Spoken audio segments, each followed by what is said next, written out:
Colleagues, friends, students, and all who are interested in mediation, conflict resolution, or the UN. On behalf of the Keough School of Global Affairs, the mediation program of the Kroc Institute of International Peace Studies, in partnership with the German Federal Foreign Office and the Mediation Support Network, I would like to welcome you on this workshop on mandating peace, enhancing the UN Security Council approach to mediation.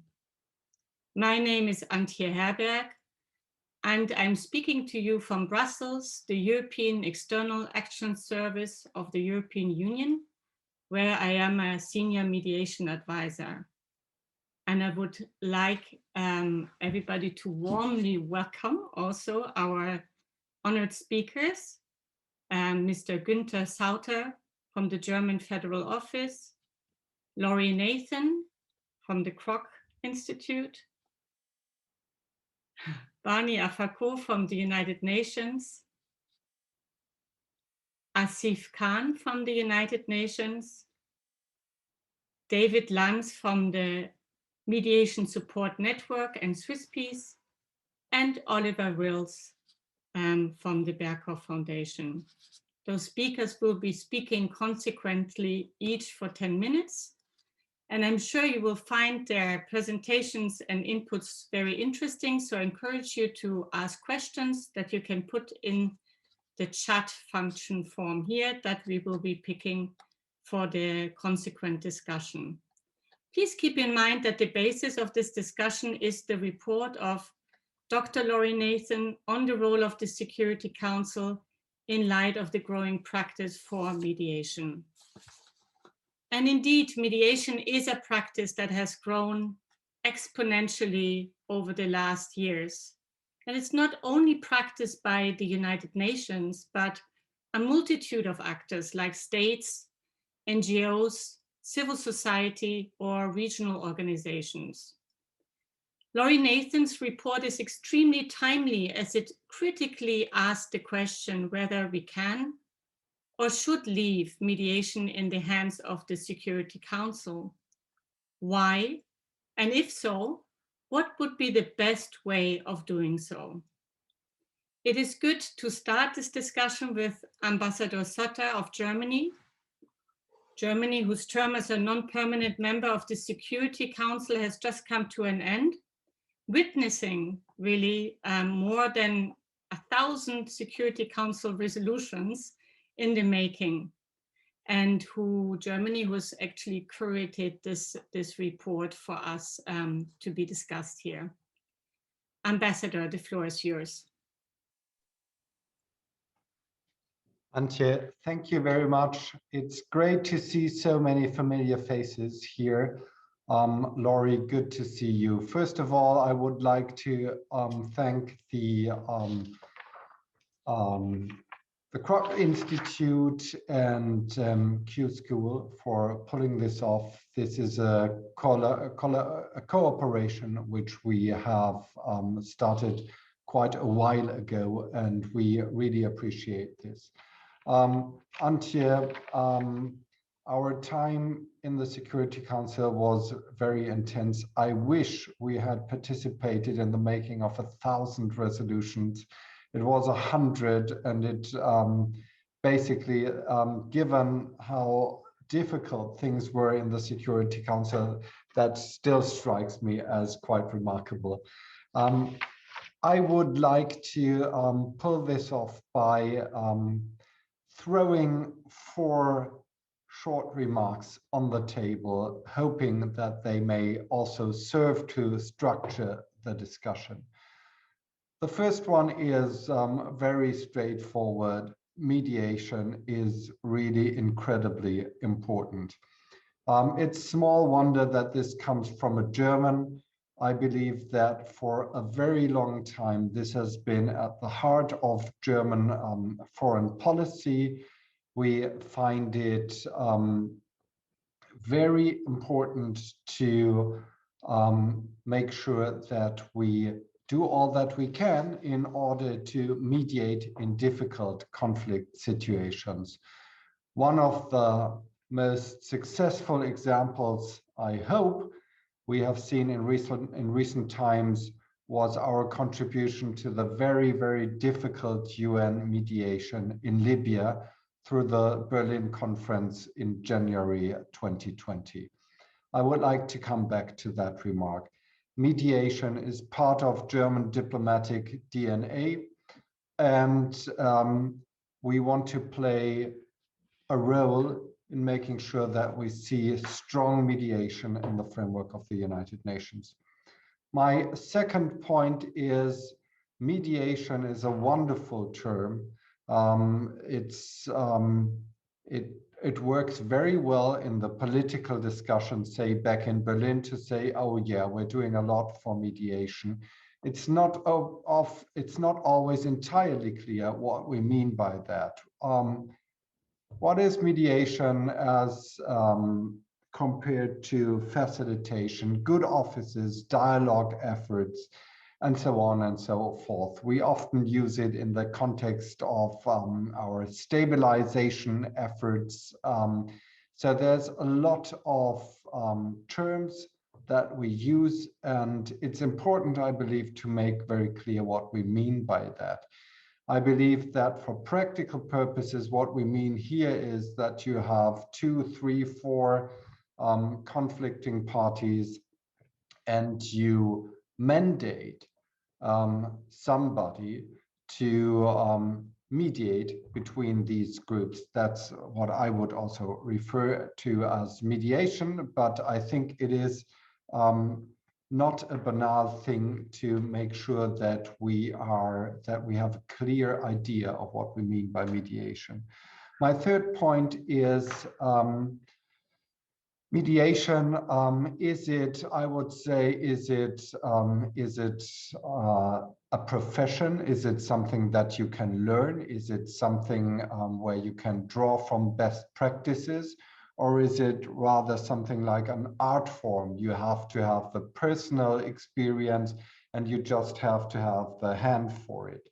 I would very much believe that it's both of these things, but it is difficult to systematically make sure that that this art is performed in a wise way, and it's probably more promising to make sure that we treat it as a profession and that we learn what can be learned in terms of mediation. I believe that what we have seen over the past couple of months in Libya is quite a good example, because it shows how complex that endeavor is. When you think of what my fantastic colleague Stephanie Williams has done as acting SRSG, it is indeed a highly complex task with very many strains that have to be blended into a coherent whole. So there's been a political track, there's been an economic track, which is very important. There's a military track. There have been all sorts of minor ceasefire negotiations and talks with all kinds of armed groups and participants to the conflict. But that's only a part of what mediation means in practical terms. Libya is a good example showing that there's also another hugely important dimension, and that's the international dimension of it. So first of all, as an SRSG or acting SRSG for Libya, you need to make sure that you continue to have the Security Council on board, and that given that the discussion in the council is most of the time rather difficult than consensual. And this has certainly been the case for Libya. And then also beyond the Security Council, there is a broad range of international players who are relevant for a particular conflict, in this case Libya, and who you need to manage somehow. In this case, this was the core of the Berlin conference early last year. The idea was at least to have a commitment by all the international players involved to give the mediation efforts on the ground a chance to support them, or at least not to severely damage them. So I think this is a good example that shows how complex mediation as a craft and as a profession can be, how many elements have to be thought of. And now my last question is a practical one. How do we advance this? How do we get more effective and more efficient mediation in the framework of the United Nations? And I'm sure there's several answers here. Some elements I believe are important. One part is that we make sure that we keep track of the vast knowledge that has already been amassed in UN-led mediation processes, and that we try to systematically draw lessons from these experiences. This is one effort. There is UN guidance on this, which is useful, which is being further developed. That's the practical side of it. But then there's also the political side of it. I remember last autumn, when we were still in the Security Council, we hosted an area meeting on mediation. I think this was one of the rare opportunities in which mediation as a cross-cutting issue of tremendous importance for the Security Council was discussed. I believe we need more such discussions in which the Council engages in a shared thinking about what is mediation, how do we do it, how do we make sure that it gets better. Then in the end, of course, the proof of the pudding is always in the eating. I think it is very crucial that when the Security Council deals with a conflict, that it makes sure that it has good mandates for mediators. And a good mandate is one, I believe, that spells out what is to be done, that at the same time leaves sufficient space for discretion to the mediator, and in very practical terms provides the mediator with the necessary means, both financial, personnel, but also political, in order to effectively fulfill the mandate. And then, of course, it's also very important to make sure that you get the right persons on the job. This too has a political dimension, and it's of course not a purely technical issue. So there's a lot of dimensions of this question of mediation. One thing is clear to me. In the end, no matter whether you're in the beginning of a conflict, whether you're in the midst of it, or whether you're at the end of it, you simply need, in practically all cases that I can think of, somebody who acts as a mediator, as an international mediator, and that shows how absolutely crucial this question is for the peace and security work of the United Nations and for that of all of us. So Antje, thanks a lot for the opportunity to have this discussion. I'm really looking forward to contributions. Thank you very much, Günter, and thanks for also correcting my slightly inflated number that I added a 0 in all the excitement of this event. And thank you also very much to really highlight actually many issues that also appear in the report of Dr. Laurie Nathan, who's the next speaker, and now who's the Mediation Program Director of the Kroc Institute for International Studies, for International Peace Studies. Laurie, the ambassador mentioned issues that are very much pertinent or that maybe even have just also come out of the report to which he's responding to. Would you like to shed light on the report for this audience?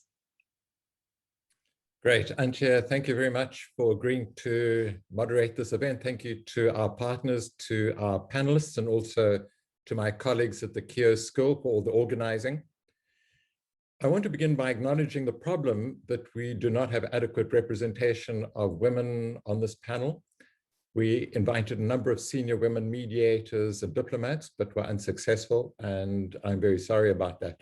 This is not a good reflection of the aspiration to involve women fully at all levels of mediation. I'm going to present in summary form the motivation for this webinar and the main findings and recommendations from recent research. Last year, the German Federal Foreign Office commissioned a research report on the effects of UN Security Council resolutions on mediation. The aim of the report is to stimulate an ongoing discussion that heightens the Council's appreciation of mediation. So the target audience of the report are the member states of the UN Security Council. And the ultimate goal is to enhance mediation effectiveness and mediation success in international efforts to end armed conflicts. I will present the main motivation for the report and then the findings and recommendations.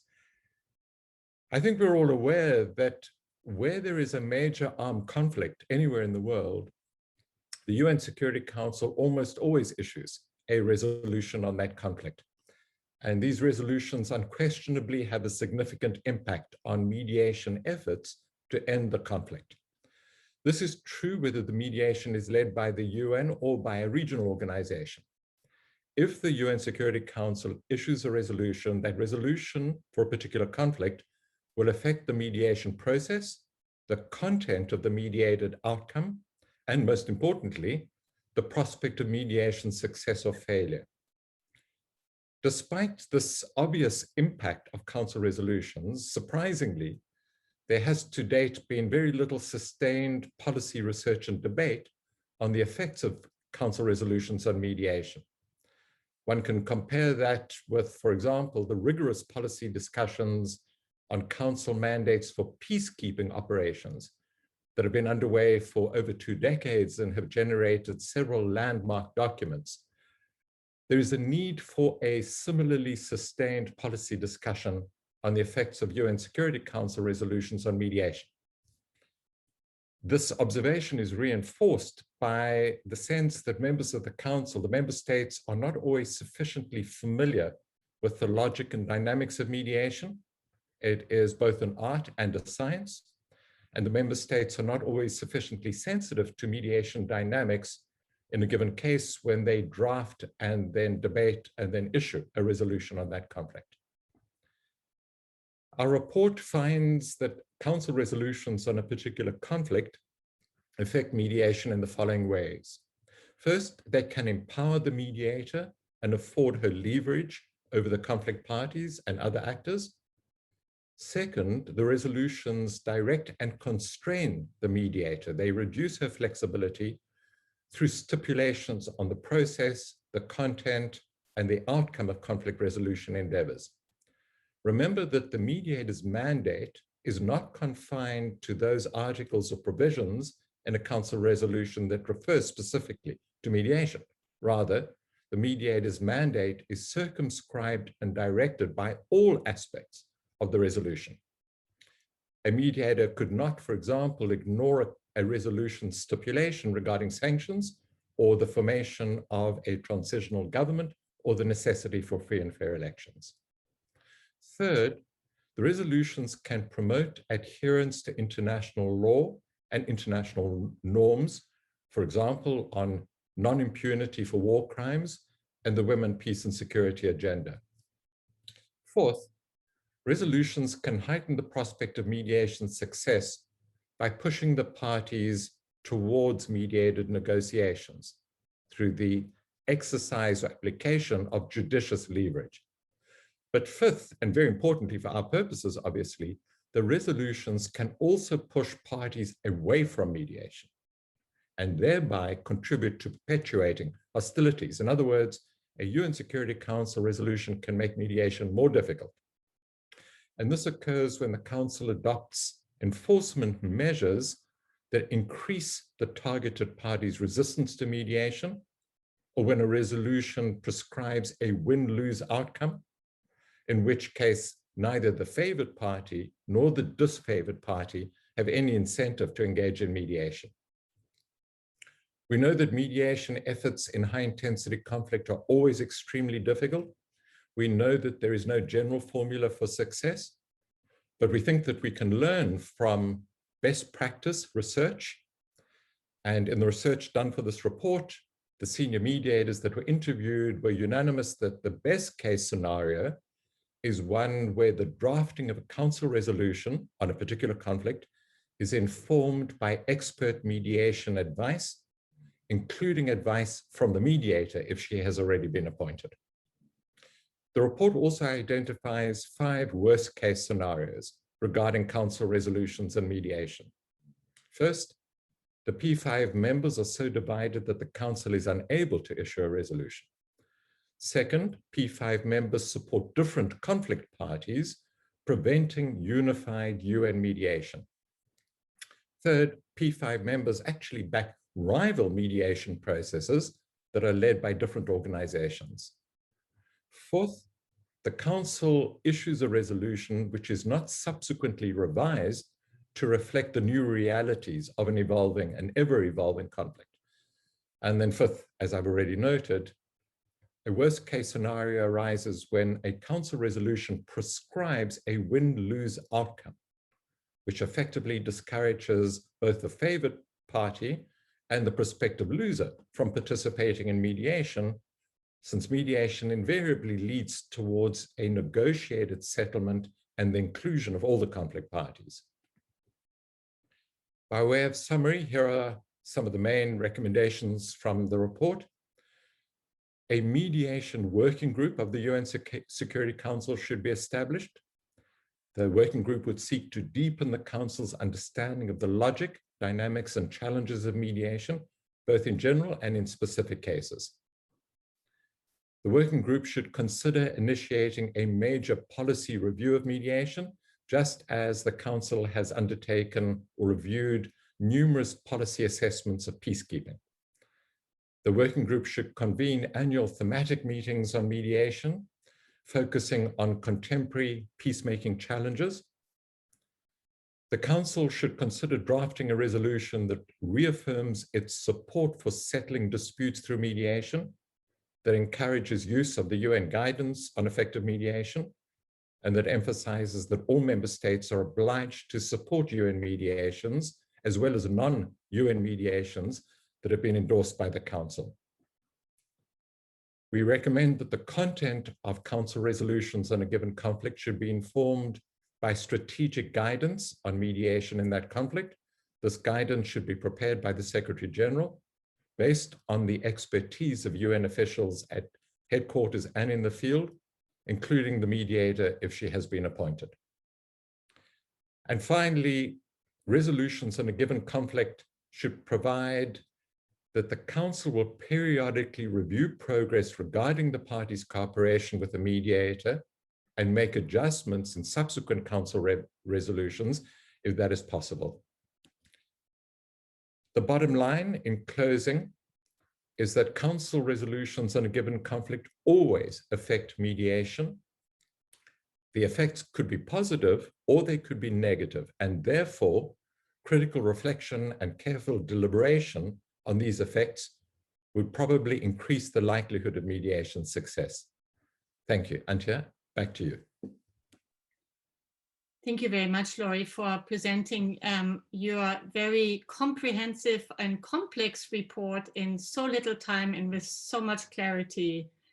It is an excellent now basis for the ensuing discussion, looking both at the practical institutional policy and the knowledge and know-how elements maybe that colleagues would like to come into. And with this, I would like to maybe go into the practice part of it by introducing Barney Afako, who is a member of the UN standby team of senior mediation advisors. Barney, over to you. Thank you very much indeed, Antje, for that introduction. Let me say at the outset that my intervention is not so much a view of the UN, but will draw from years of experience, a lot of it outside of the UN system in different conflicts in Africa and other parts of the world. Let me thank Nathan too for his for Laurie for his introduction and his excellent summary of the report. And I think it's important that we are focusing on mediation. I believe this is a sign that we want to invest in conflict resolution and adopt the best practices in bringing together conflicting parties to overcome their differences. And we have seen that the Security Council has become increasingly involved and engaged in conflict resolution because that is part of its core mandate in any event.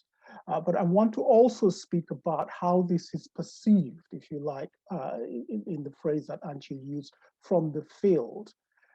It's a reality that the Security Council's intervention is perceived with both apprehension on the one hand, but also an exaggerated expectation.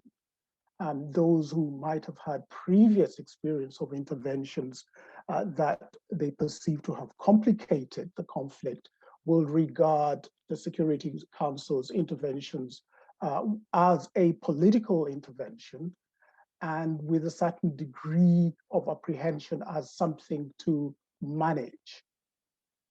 But there have been a lot of positive examples of when the Security Council has intervened. At its best, when it intervenes outside of UN-led processes, the Security Council has been able to calibrate its intervention with the needs of the process and has understood what is needed in a particular time. In my time working on the situation in Sudan, we saw in 2011 the Security Council intervening in the case of Abyei to set up not only a roadmap for negotiation, but also to deploy a peacekeeping force so that the negotiations would go forward. In another instance, when the two countries went to war, the Security Council intervened not on its own motion, but to support the African Union Peace and Security Council's decision and almost verbatim adopted the position that the African Union had taken. Those are examples where the UN has been sensitive to the dynamics, not only of the conflict, but also of the other partners. But let me come back to the concepts of mediation. In the paper, there's a discussion on the logic of mediation. Mediation is understood as facilitative rather than directive or prescriptive. And this is an element or an aspect of mediation that we need to continue to protect so that it remains a situation where the third party is in fact assisting the negotiating parties. But the facilitative approach is increasingly challenged. And it's not challenged for reasons that are malign. It's challenged in part because of our norms. One of our norms now is that these peace processes should be inclusive, should be multi-stakeholder processes. But the parties don't always subscribe to that norm. Another is that mediation should be principled, should align itself to international law, should seek to produce quality agreements. All of this is in the guidance for effective mediation of the UN. But the mediator will not find the parties always on the same page on those matters. For that reason, the mediator then has to wear the hat of a negotiator, has to cause the parties to subscribe to those values that the mediator brings. And that can begin to change the nature of the relationship. So in tasking our mediators, in equipping them, increasingly we're going to need to equip them to negotiate the norms so that they're adopted and ultimately reflected. Because even the norms must be adopted by consent, because one of the pillars of mediation is that mediation is by the consent of the parties. One of the challenging areas in this regard is, of course, the women, peace and security agenda, which often faces resistance. And sometimes mediators wring their hands because they don't know what to do. The parties are uncooperative. And in those circumstances, then we ought to be alive to the tensions between normativity and facilitative mediation. The other aspect of mediation that we should reflect on more carefully, I believe, is the fact that mediation is not time-bound, that we frame mediation as having a beginning when we task a mediator and having an end with a peace agreement. But in fact, conflict is not confined to that very specific period. Conflict predates the mediation and continues even after the peace agreement. And sometimes it's enhanced after the peace agreement. If we demobilize our mediators, or if we demobilize mediation, maybe not just the mediator, but mediation, then we may lose opportunities for consolidating peace and preventing a return to violence. I've already referred to the multiplicity of actors in my introductory remarks. And this is an area where we need to deepen our practice and to have and develop those partnerships that will strengthen mediation as we see it.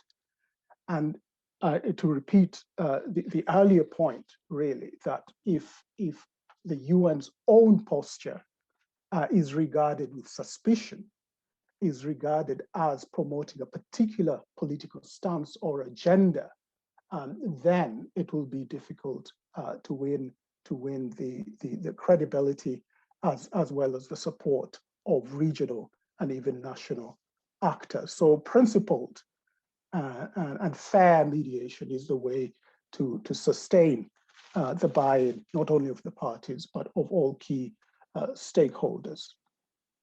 And in the last part of my intervention, I want to talk about complexity as an aspect of effectiveness. Effective mediation is one that manages the full complexity of a conflict situation. And if it is simplistic, it will fail. It will not stand that test in the field. One of the points that is made in the paper is that the Security Council should be guided by the strategic assessment of the conflict and the mediation, and that should be undertaken with the rest of the UN and particularly the mediator. One of the things to bear in mind here is that you may go into a mediation thinking you understand the situation. My experience is that everything I thought I knew about a conflict, I have to revise my views on after the engagement begins.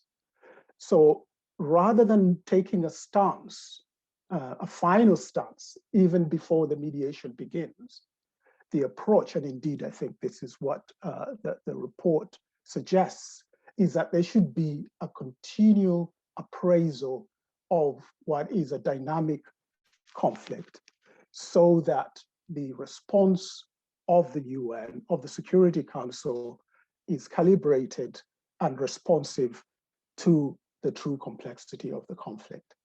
My final point is about the primacy of politics. We should avoid a situation where mediation becomes a matter of technique plus some norms. Mediation should be driven by a political appraisal of the context. Now, a political appraisal is not going to be a uniform one. Different people are going to have different views of the politics. That's what makes it challenging.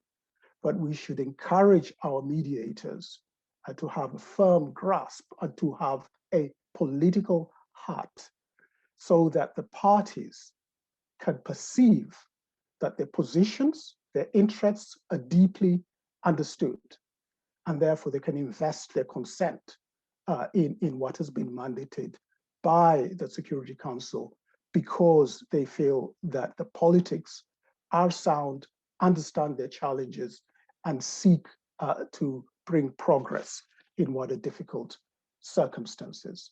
So I'll end my remarks there because I think my 10 minutes are probably up. Thank you, Antje.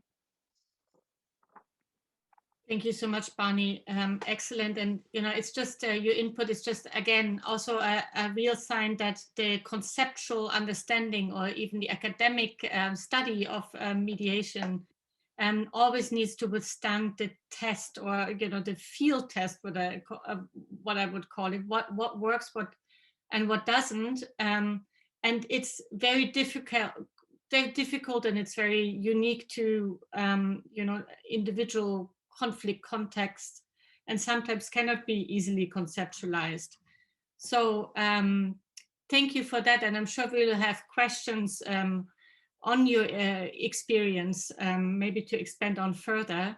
And with those words, I would like to hand over to Asif Khan, who is the director and the chief of the Mediation Support Unit of the United Nations Department of Political and Peacebuilding Affairs. Asif, you also manage the mediation standby team, and would be really interesting to hear from you about how to make it work both in HQ and in the field. Thank you. Great, thank you so much, Antje. It's always great to see you, and of course everyone else on the panel as well. I'm very happy to be here. I want to say first that we're very grateful to Germany for commissioning this report, but then more than that, showing its consistent support to multilateralism, something that we can't take for granted from everyone nowadays, but also to UN conflict resolution efforts, and certainly to my team in the Mediation Support Unit. I also want to commend Laurie Nathan on who's a frequent collaborator, of course, of the MSU for his work on this important report. I'll make a few brief points, and I'll try to stay on time within the time limit. We welcome efforts to enhance the effectiveness and the sensitivity of the Security Council to mediation efforts. And we're grateful that Germany, both as a member and now after its membership, is continuing to provide real political backing for the efforts of the Secretary General and for his envoys. The Council can play a significant role in supporting any given mediation and sometimes shape the mediation environments. So we look, sitting in the Secretariat, we look to the Security Council to help shepherd parties to a mediation, to reinforce the authority of mediators, to sanction spoilers, to do some heavy lifting on laying down international norms and to be guided by them, to lock in regional support, and to forge consensus amongst international actors. The Council is extremely well suited for all of these through the various chapters of the United Nations Charter.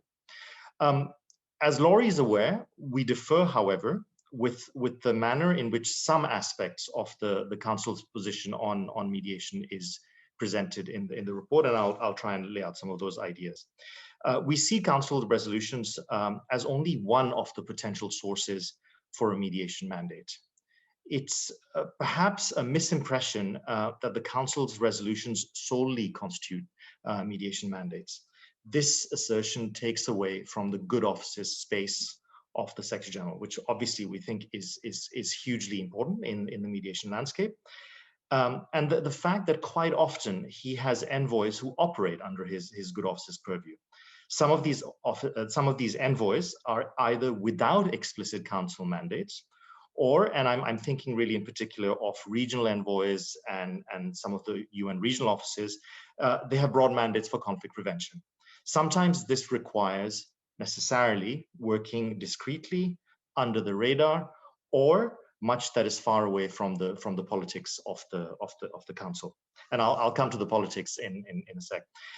The broader point, though, is that mediation thus operates in a much grayer area than this report at times suggests. Many mediation processes only come into being after quite long negotiations behind the scenes, and Barney slightly alluded to this also in his briefing. Only once this kind of credibility and mandate is established should council support, we think, be solicited. Tightly scripted resolutions or guidances for mediators from the council may, in some cases, sometimes cause trouble than not. The council can also undermine when it is divided, which is sometimes more the case than not. The council cannot order consent or appoint its own mediators that do not have the support of the conflict parties, or by scripting an agreement. We think it's a fundamental dilemma for the Security Council. How do you pressure the parties to settle, but not destroy the element of voluntary consent, which, as we all recognize, is a core element of mediation? Thus, a regular council dialogue with mediators is essential through access to and speaking to and briefing the council, but also to keep a proper distance so that the mediator or the council are not construed as authors of coercive measures. In this context, I think some of the report's recommendations seem to be heading towards more of a micromanagement of the work of UN mediators and envoys that may cause problems more than they might resolve. And we think that at this moment of resource constraint and heightened polarization within the council, we have our doubts about the utility of either a major policy review of mediation anchored in a working group of the council, or a resolution reaffirming the value of settling disputes peacefully and resolving conflict through mediation. The benefits of which, of course, are not and never have been in question. So in keeping with the above, we have some concern that drawing too much attention to the practice of mediation and formalizing support for it through a council product or resolution could be counterproductive. We've seen that the group of Friends of Mediation, for instance, and others have strategically chosen not to pursue General Assembly resolutions on mediation in recent years due to concerns of reopening previously settled principles in what is right now an unfavorable political climate. We saw the difficulty last year in obtaining agreement in the Council on a resolution expressing support for a global humanitarian ceasefire in response to the COVID pandemic. We also saw the failure to agree on a resolution on the 20th anniversary of Council Resolution 1325 on women, peace, and security. So it just shows how quickly such resolutions or well-meaning efforts can lead to politicization. So in line with the overall intent of the report in improving the quality of mediation mandates, we would support recommendations on softer approaches. So on a working group, we would want to avoid something that repeats the political dynamics in the council, or could create different reporting lines or political discussion streams. And we'd be wary of something that could reopen the UN guidance on effective mediation, which is a document that has proved resilient over the past decade. The council could usefully, for example, discuss ways of working or engaging on mediation more specifically, but not through a council product as such, where council members would be forced to take active positions. We would suggest it might be better to have a time-bound working group, more a one-off, which would look at the council's work on resolutions setting out mandates. So overall, our preference for a soft approach would be to use thematic meetings on issues and challenges facing contemporary mediation, such as we've seen in ARIA formula meetings. We're also supportive of the recommendations regarding the council avoiding prescriptive win-lose mandates, as well as, geopolitics permitting, the council engaging in a periodic review of mandate parameters so that mediation processes are not frozen in time and that which no longer match conflict dynamics. So this could work best through a context-specific approach, specific to the conflict, specific to the country, and specific to the process, rather than a set of routine schedule of meetings across the board, especially when council unity is fragile. I think as far as seeking the Secretariat's input on resolutions, including on sanctions or peace enforcement measures is concerned, whether from the SG or from a UN mediator or on mandate drafting, we agree that in certain cases that it can be quite helpful. We do, however, wonder whether this is appropriate in all contexts or should be so prominently highlighted. Such input is often done discreetly for multiple reasons. Council members can sometimes bristle at the Secretariat's involvement in their business. In addition, the conflict parties may come to believe that the mediator is responsible for the insertion of certain parameters into the mandate, which they view as unfavorable. This can, of course, undermine the perceived impartiality of the mediator and complicate his or her work. So in sum, we want to, above all, maintain the flexibility of the mediator so they can get on with their work. Sometimes the Council can be extremely helpful in these efforts, and some of those points have been highlighted already. And sometimes it is best to do the work at a certain careful distance. Thank you very much.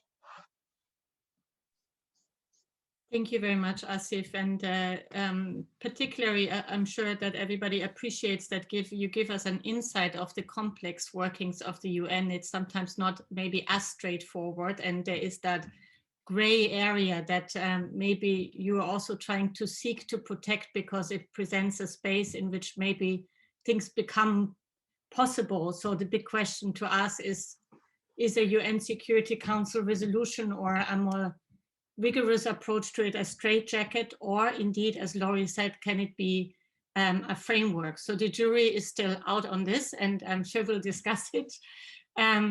But with that, I would like to hand over to David Lanz, who is speaking to us from Switzerland in a snowstorm, apparently. He's the co-head of the Mediation Support Network and is speaking in the snowstorm on behalf of the network, but at the same time, he also directs the mediation program of swisspeace, which is an organization specialized on mediation and peace. David.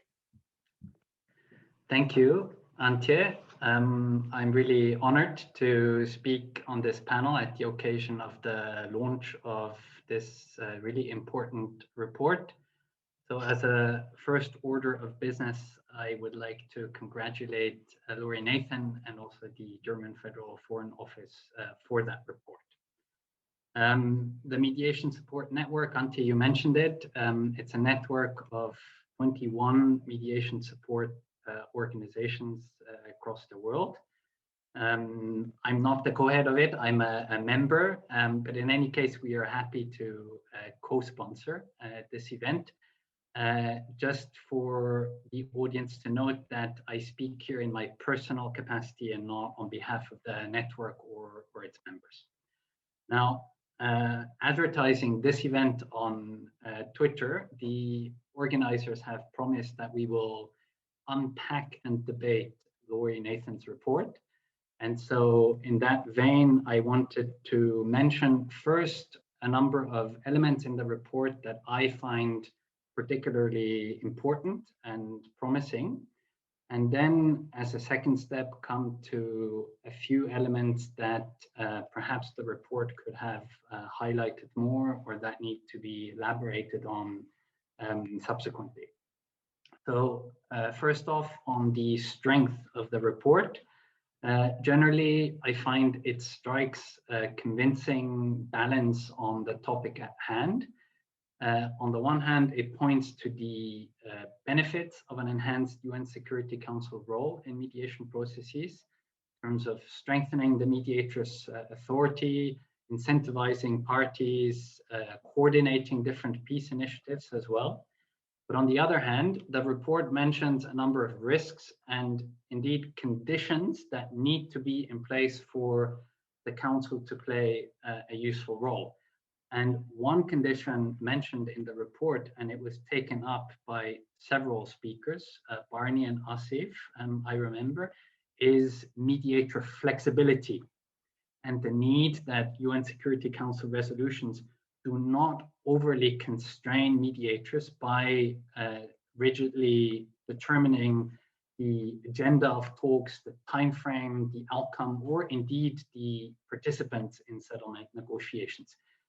These elements, and I feel quite strongly about this, they cannot be imposed, but they need to be shaped by mediators and negotiators in a dynamic way and in a way that generates ownership for the process. And the report argues quite compellingly why this is important. Another important message of the report is the need for more awareness of the mediation logic and dynamics within the Security Council and its members. The term that the report uses is mediation sensitivity, and I think this term is a keeper. And it's important, obviously, when the Council mandates mediation efforts, but also potentially in other areas of the Council's work. And one of these areas is sanctions. I've been part of a 2-year research endeavor with colleagues at the UNU and the Graduate Institute in Geneva, commissioned by the Swiss government and DPA, looking at interactions of UN sanctions and mediation in different cases. And the main finding from this research is that UN sanctions can be useful in mediation processes, and they have been in some cases, but they can also undermine mediation. For example, when sanctions target one conflict party only, promoting what the report calls a win-lose outcome, or also when sanctions designations coincide with important developments in a peace process. Now, I'm aware that the Council is a political body, and it's probably not realistic for it to eliminate all contradictions. But insofar as the Council seeks to promote and enable a negotiated settlement, it's important for its members to be aware of the requirements of mediation processes, generally speaking, but also in a given process. And the report makes a number of useful suggestions to increase mediation awareness in the Council here. Another strong point in the report I find is its consistent reference to principles of the UN guidance for effective mediation, including the consent and ownership of the parties and the impartiality and inclusivity of the mediation effort. For members of the mediation support network, these are foundational principles which need to be protected, and Barney Afako spoke about this compellingly. And so it was encouraging to see the report arguing that the principles of the UN guidance for effective mediation, they should also underpin UN Security Council action in this field. So these were the strengths. Now moving to 3 elements which are not or only tangentially covered in the report and which may merit further discussion. The first one, and I promise I did not coordinate this with Asif, but the first one relates to a major asset in international mediation, which is the UN Secretary General's Good Offices function. That function allows the UN to react swiftly, flexibly, and discreetly. And that's extremely important in a variety of situations. It's important when the Council is unable to act because of divisions. That's one of Laurie's, actually the first of Laurie's worst case scenarios, which is unfortunately not an infrequent occurrence these days. But good offices are also important to address tensions and prevent conflict before it escalates. And I'm raising this point also because conflict prevention is an important concern for MSN members.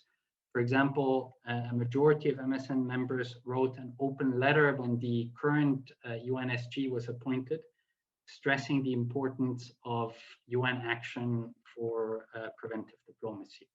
Now, coming back to the topic of the report, I think this means that when we advocate for an enhanced Security Council role in mediation, it's important to clarify that this should not happen at the expense of the Secretary General's good offices.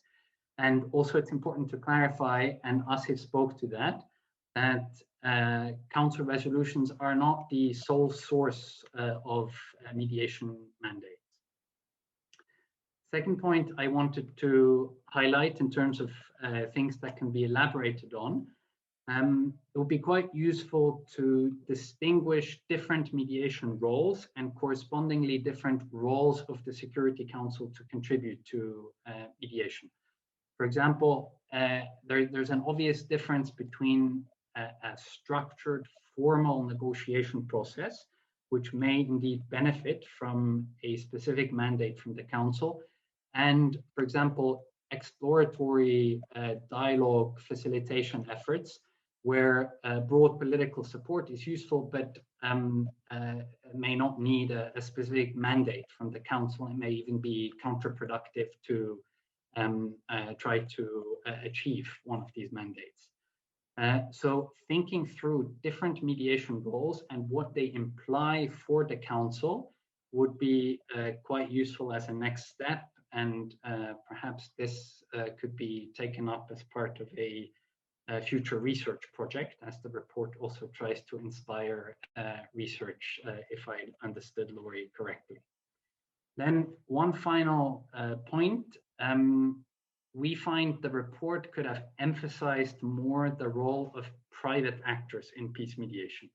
This refers to international NGOs, but also importantly, national actors such as local civil society groups, women mediators networks, business leaders, insider mediators. These actors play an increasingly important role in peace processes, and the Security Council should take their efforts into account when mandating mediation. And private actors are also quite relevant for the recommendations of the report. So when the Security Council holds, as the report suggests, a thematic meeting or initiates a policy review, it should acknowledge the efforts of private actors in mediation and indeed involve them as a central component in the process. So I will stop here and thank you for your attention. Back to you, Antje. Thank you very much, David, for this very systematic review and commentary on Laurie's report, and also in raising the importance of private actors in the business of mediation at all levels. Might be useful to come to that again as well in the discussion. Maybe one of those private actors are NGOs like the Berghof Foundation, who are working in the field. Oliver Wils, who has been with the organization with Berghof for many years, and who is now a senior advisor for the Middle East. He'll be speaking also more about the practice relevant aspects, but also really how a Security Council resolution translates into practice, into the field, in particular in Yemen. Oliver, over to you. Thank you very much, Antje, and thanks, Laurie and the colleagues for offering this opportunity. I'm quite passionate about Yemen, so I see a lot of aspects in the report that relate to Yemen, and also, would like to congratulate. I think it's important, it's relevant, and also it's timely. And I would, of course, UN Security Council resolutions are not, the real reason why the peace process in Yemen is so complicated. That's for sure. It's the parties who make it complicated. But I would say that in Yemen, and this is something I would like to reflect on, that the UN Security Council resolution, especially 2216 of 2015, which is still until today the framework of talks, creates a lot of, probably also opportunities, but also a lot of obstacles and limitations for the UN Special Envoy. And that's something I think is quite interesting to look at. And it confirms some of the key insights or statements of the report.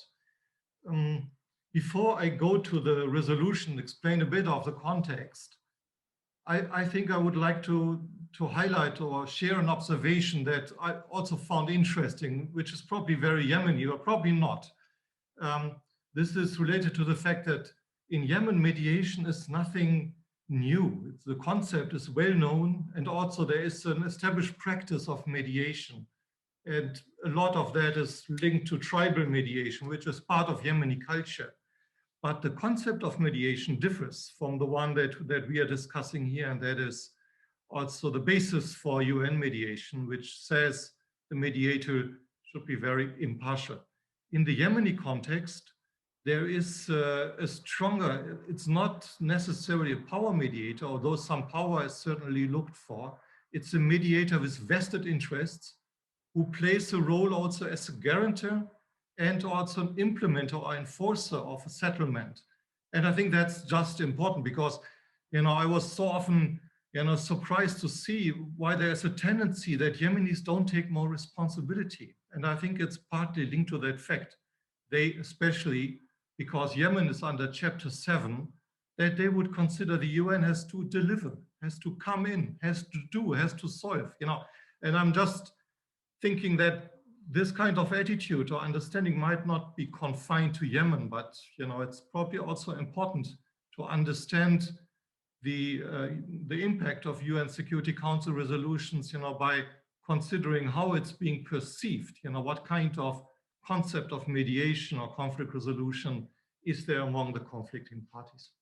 So going back to UN Security Council Resolution 2216, as I said, that was adopted shortly after, after a series of events, after, and we have been involved with Berghof, my personally, the National Dialogue Conference, a very positive period, very inclusive dialogue process. But already during the conference, tensions started to emerge. The situation got tense. The implementation became very critical, and a lot of trust was lost in a, what I would say, failed implementation process. So violence occurred. The Houthis took, with the help of the former president Sana'a, there were efforts to negotiate a deal which wasn't holding. There were Security Council resolutions. So there was a process of a gradual escalation that mounted in a Yemeni war at end of 2014, beginning of 2015, drawing in Saudi Arabia and other key members of the Arab coalition in March 2015. And then a month later, the UN Security Council adopted a resolution that is very strong, I would say, or very principled in, probably reflecting a lot of frustration also about, that this process is unfolding or is gradually taking a direction that is not acceptable. And I would say, very understandable that for the international community, of course, the way the Houthis took power in Sana'a is not acceptable. So it's fully understandable that there is a very clear statement on this. And it is. The council resolution states very clearly that there is, it demands immediately and unconditionally from the Houthis to stop violence, to withdraw from Sana'a, to hand back the weapons, especially the medium and heavy-sized weapons, including missile systems, that they seized from military institutions. It is. It also outlines an embargo system, arms embargo for the Houthis in the first place and their allies. It justifies vetting or monitoring system of neighboring states and member states, to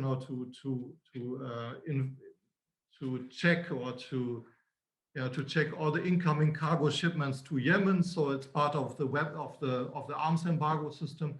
It imposes sanctions on Houthi leaders and allied groups, especially around the former president. So all of that, I think, is probably to a certain extent understandable out of the dynamic of the situation in 2015. And it probably creates enough is enough mentality that was aimed to push the Houthis back to the negotiation table, and of course then to go back to the negotiations and to finalize the transition. The problem is that while there is a moment of pressure that might have worked in other circumstances, we don't know.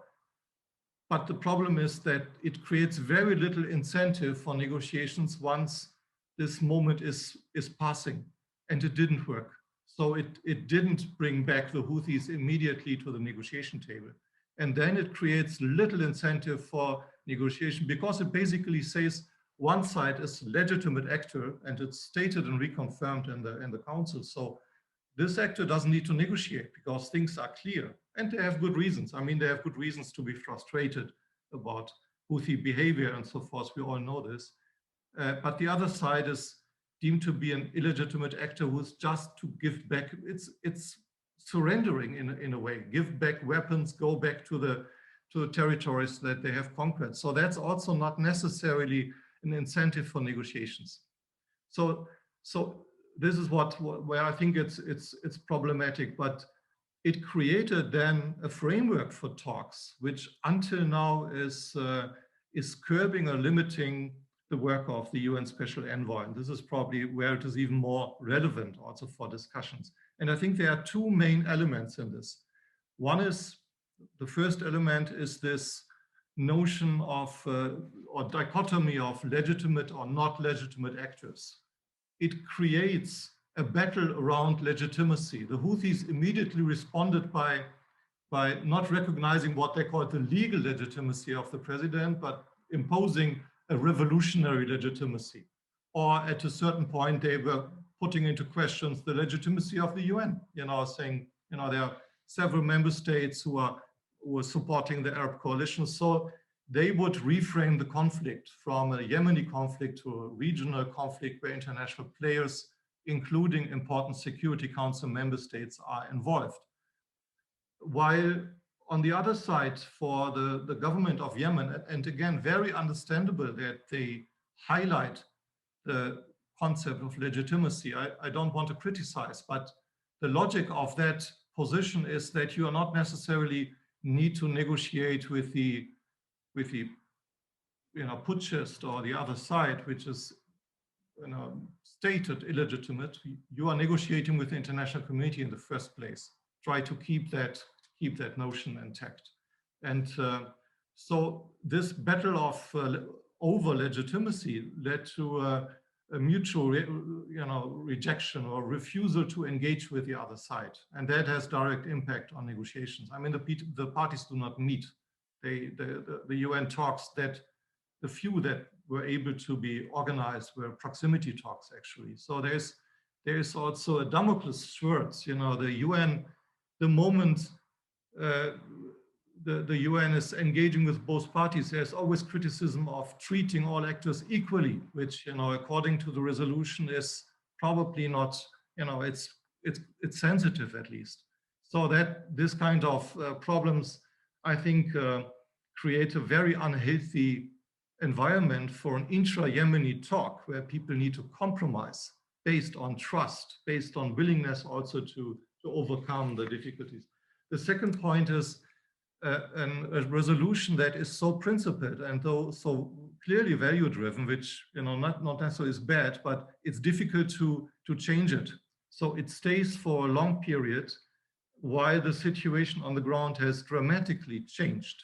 Profound changes in the governance structure and the organization of the whole governance system, new actors emerging, lots of fragmentation within the parties or within regions.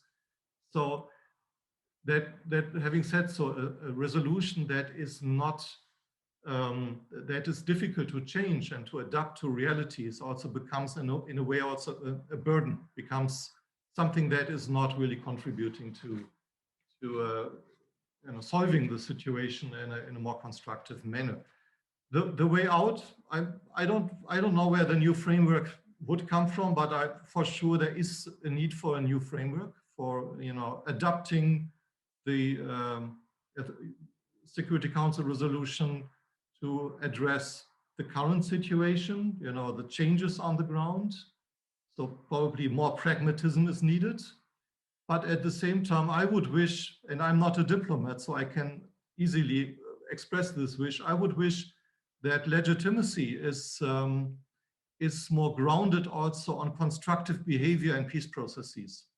That legitimacy is also linked to providing services and putting populations at center stage, which, as we know, is not strongly expressed in Yemen these days. So that would give an incentive to the parties to take over more responsibility for solving the conflict instead of leaving it to the UN with a very limited mandate. Thank you.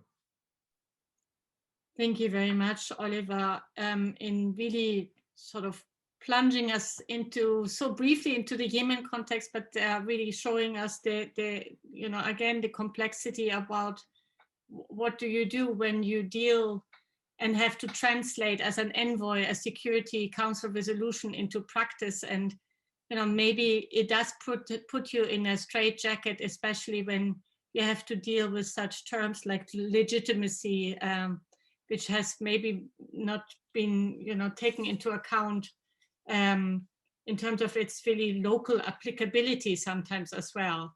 So it would be good to know, maybe in the round of discussion about, go delve a little bit deeper into this, what could be the way out.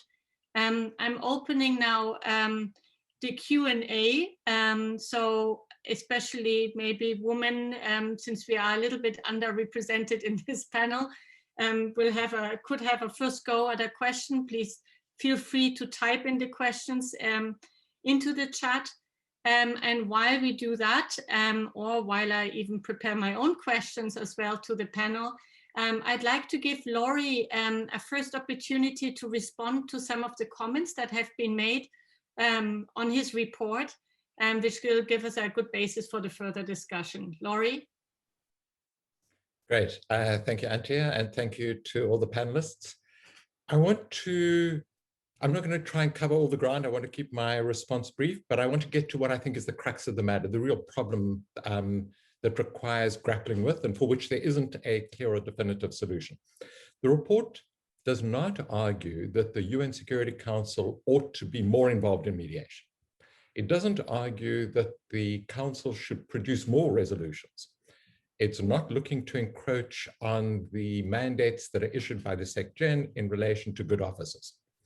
Rather, the argument is that where the Council does issue a resolution on a particular conflict, it should be sensitive to the implications of its wording in that resolution for mediation. Because, like it or not, that resolution, once issued, has a strong effect on mediation, sometimes positive and sometimes negative and sometimes mixed. Now, the report argues further that Council resolution should afford mediators flexibility, and goes further to suggest that where the Council is more prescriptive, that should be informed by the advice of the mediation community and the mediator herself. The problem with that, and now I want to get to what I think is the crux of the issue here. The problem with saying that we want Council resolutions to afford mediators maximum flexibility is that there are two obstacles to that, both of which have been raised by the panelists. The first obstacle is that the UN Security Council, in issuing a resolution, is not only concerned with the resolution of the conflict, it is also concerned with the promotion of UN norms. And those norms and values, as Barney raised, are part of what the UN and the UN Security Council is. And so some of those norms and values, as Oliver captured in the Yemen case, may affect mediation in a negative way, even though the values and norms are positive ones. The other challenge around mediator flexibility is the problem of pressure. We know that the Council only gets involved in discussing a particular conflict at a particular level of intensity, or gravity, or intractability. In situations, in other words, where one or more of the conflict parties is not interested in mediation. And then the challenge for the Council is, how do we push recalcitrant parties towards the mediation table? What kind of pressure, what kind of sticks and carrots, coercion and inducements would encourage the parties to engage in mediation? And here's the dilemma. Sometimes the pressure works, it's productive. Sometimes it's unproductive, and sometimes it's counterproductive. In other words, the pressure, as in the Yemen case, as Oliver described, pushes the parties away from mediation, not towards mediation. This is a very difficult challenge, I think, for both researchers that are thinking about this in a more general way and for policymakers in the UN Security Council in a given case. The report doesn't offer a definitive resolution of this dilemma. I don't think there is a definitive resolution, but I think this is the crux of the challenge that we need to be thinking about in relation to council resolutions as they affect mediation. Perfect. Thank you, Laurie. Maybe if I may turn to Ambassador Günter Sautter. One of the interesting questions is that what really triggered the German Federal Foreign Office to commission this report. There must have been a need. And maybe as a subordinate question as well, is that what would be the way to actually empower more women to be engaged in the field of mediation? How can states support this? Ambassador? Is he still here? Antje, I don't think he's here. Oh, okay. Well, since you are on then, Asif, I mean, maybe you can answer also, the first question, even though you have acknowledged the whole question about, the role of women. There's quite a lot of discussions on, empowering women to be part of high-level mediation processes, even though they're very present in track 2 or track 3 mediations. So maybe you could make a point about that, about what does the UN actually do about that. There are several questions also in the chat. One is, how does the UN security mandate affect track 2 mediation by non-UN actors, such as private mediators, third-party governments, and private diplomacy organizations? So it's really, how do you look beyond the rim in that sense? Asif. Thanks, Antje. I was afraid that you were asking me why Germany funded the report, so I'm glad I don't have to answer that question. But, on the role of women and the role of women in mediation, I think let me speak a little bit to our emphasis and some of the things that we've done, and it's very much a work in progress. First, you have more women in mediation by appointing more women. And so I'm talking here about track 1. We can talk about it till we're blue in the face, but it really boils down to something as simple as having the political will, taking the political decisions to appoint more women mediators. And in that case, I think the last 3 to 4 years have been, if not revolutionary, certainly incredibly progressive in the sense of more women have been appointed than ever before. This was incremental and a trend over time, but certainly in the last few years, it has exponentially grown. We're now at a position where around 54 to 56% of heads and deputy heads of all UN political missions are women. So we're actually in very good shape on those who are lead mediators.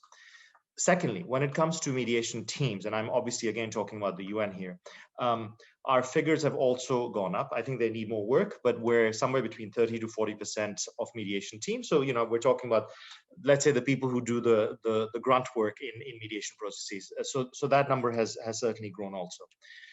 I think what it requires from others to feed into UN processes, one, we have a global talent pipeline in which people can apply, and certainly the more nominations from women are sought than ever before, and that is beginning to show results in some of the things that I just mentioned, which is the appointment of more women, women coming from non-UN backgrounds included. But it also requires one thing that we see lip service to, but not real action, which is that member states often speak about there being more women in mediation and more women envoys being appointed. But in fact, when nominations come in from member states, they are mostly those of men.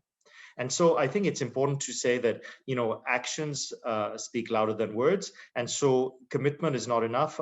You know, action backing up that commitment is also required. I think this is really from the point of view of the UN. It will require commitment from others as well. I think we're supporting the Global Women Mediators Network. We're in touch with the various sort of networks in general to support them at the working level, but also from the point of view of technical support on the thematic areas that make up the substance of mediation processes. The second question was? Asif, you know, it's very good. Maybe I can stop you here for a moment because we have 10 minutes left, and I would like to have the other colleagues also come in. So Gladly. thank you for really taking this great effort for this very complete answer. Maybe the track 2 question and Security Council resolution and how to bind in local actors as well could be answered by David Lanz. In the meantime, I wanted to ask Barney Afako about the role of regional organizations, because you probably have seen that work about really how UN Security Council resolution could create both empower you know, regional organizations on the one hand, and how that degree of accountability is can be ensured. Barney, how do you see that in practice? One of the things that needs to happen is a dialogue, if you like, a conversation between the organization and the UN, and that is usually between obviously the Secretary General and the leadership of the organization, to understand the strategies, each other's strategies, and then to find common ground, so that by the time an issue that requires Security Council intervention arises, it's already gone through the processes of both organizations, and they have examined and tried to find solutions to it. The example that I gave earlier speaks to this point, because you had the UN represented, but not in the lead in the mediation, but a part of the strategizing, so that the mediators, the African Union mediator strategy, had already been fed into by the UN representative on the ground. So the outcome was not a surprise at all to the UN system, and the Security Council could move very quickly. It's when there is a breakdown of communication or relationship that it becomes really complicated. So to accompany that sort of work, you do need diplomacy as well. You do need work outside of the peace process in sharing strategies and expertise. Thank you, Barney. Very well, we have just a few minutes left, and I still want to hand this to David Lanz and Oliver Wils. David, do you want to come in on the track 2 and private actors and Security Council resolution, and how to create the linkages more effectively? Happy to. Yes, it's an excellent question, and I think it's important that the efforts of private diplomacy actors and also importantly national actors promoting dialogue. There's also a question about the role of insider mediators there. That these efforts are acknowledged, supported, and that strategic opportunities for linkages with track 1 are explored. So I think that's a critical task. But I don't think this suggests that private diplomacy efforts should have a UN Security Council mandate.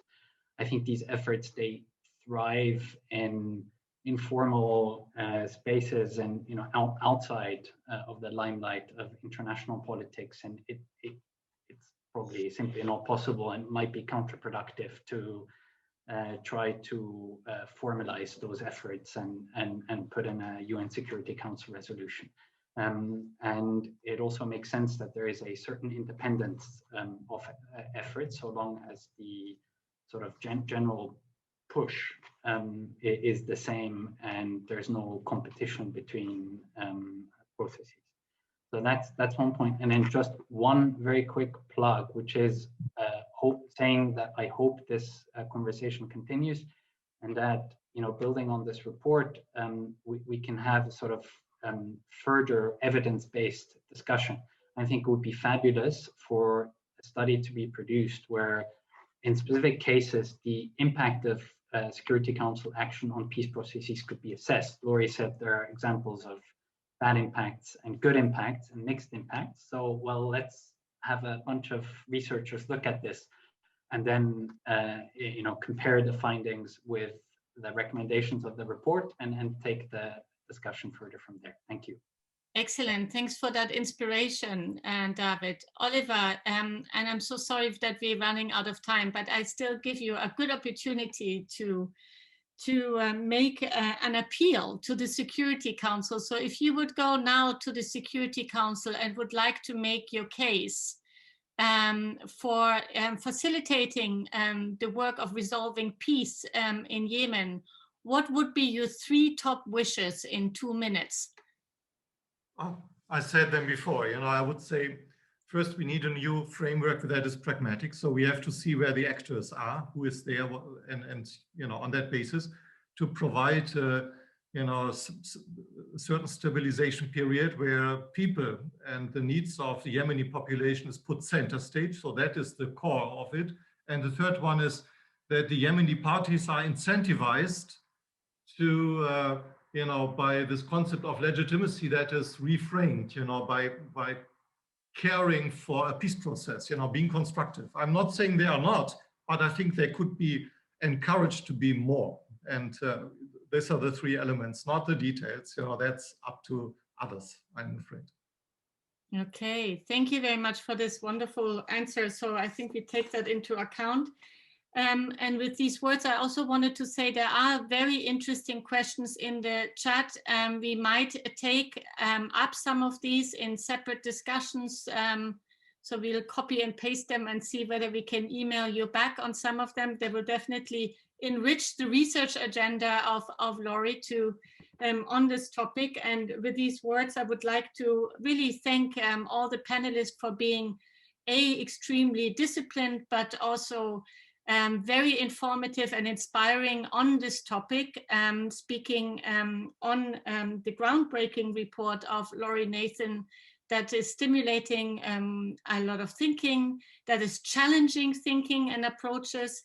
And this is something that we do need in this world of mediation, is to constantly question the way of how we approach our practice. And with these words, I'd like to thank the Keough School of Global Affairs and all the co-sponsors, and in particular, Laurie Nathan for putting this together, and the entire audience for hanging in there with us and to listen to this discussion. Thank you very much.